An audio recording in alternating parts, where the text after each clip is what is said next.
Hey guys, welcome back to Insight Tennis Tour Stroke Series. My name is Rick Oldroyd. I'm president and founder of Insight Tennis. And today we're going to talk a little bit more about the backhand, the one-hand backhand specifically. And I did a video not too long ago on the backhand where we talked about the importance of swinging out through the ball and out to your target. And too often you hear it taught, and I think there's some misinformation and misconceptions around this out there that you want to like literally come into the ball and just lift right up the back of the ball, almost in a vertical swing like this. Clearly, if you watch the pros, this just simply does not happen. These guys actually hit out through the ball. And yes, if they're trying to hit more topspin, they might use a little more rotation on the wrist. But often it's taught that I want to rotate right at contact like this. You hear people talk about wrist rotation right at contact. If you watch the best players in the world, you're going to see very, very clearly when they come into that ball, they come in and they rotate the best one-handers they get to here. And if you watch that racket at contact, you're going to see it goes right out to their target, right out to their target. So they're coming in like this and they're going to make contact, and it's a good extension right out to their target, and then they finish up here with a little flip. And too often people think that happened right here, that they flipped like this. But if you look carefully, you're going to see that simply is not the case. Especially if you look at Federer or Wawrinka, some of the best one-handers, two of the best one-handers ever, possibly the best one-hander ever in Wawrinka. I'd put Federer right there as well. But what we want to talk about today is another element of both of their backhands that is so critically important, but it's not talked about very often. If someone hasn't mentioned it to you, you probably won't see it. But it is a very critical element to a solid one-hander. It's a small thing, but it makes a huge impact. And so what it is the use. We're going to talk today about the use of the left hand on the one-handed backhand. Now on the grip, I advocate beyond continental, you're basically going to have your index knuckle up on the top of the racket on bevel number 1. And the pad of the hand just past bevel number 1 here. So it looks like this from the front. Not necessarily advocating having the fist like this. I kind of like to spread it out just a little bit like that, but it is a pretty strong grip. And that's kind of what I advocate on the one-hander. Now, one other thing that I think is important to mention here. When the ball is coming off the ground, if you watch the best one-handers, they do not take the racket back like this and wait for the ball to come off the ground and then try to swing, from here. If you watch Federer, if you watch Wawrinka, what they're going to do is they're going to do a unit turn first, a small unit turn first, and then they'll move to the ball. And then as the ball is coming off the ground, they're going to take it back farther as they step in, and then they're going to bring it down, and then they're going to rotate back to contact. So what I want to talk today is the importance of this left hand. I'm going to have the left hand on the throat of the racket right here.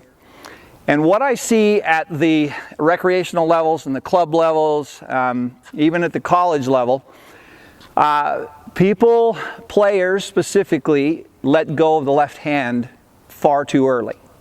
If you watch the best players in the world, you're going to see that they hold on to this left hand all the way down to here. So let me show you what I mean. So from right here, I've got my unit turn. I'm going to time the ball coming off the ground. As I'm stepping in, obviously, I'm going to be rotating and bringing my racket down. And I want to keep my left hand on that racket clear down to here. Notice how far down here I am. I'm all the way down before the swing to contact, and I've got my left hand still on that racket, okay? So from here, what I want to do is I'm going to let go. Finally, I'm going to let go right there, and I'm going to come back. I'm rotating back to contact, as you can see, and then good extension out through the ball, and a nice finish up here at the top, okay? The key thing, and the reason why this is important, is because it stabilizes your racket.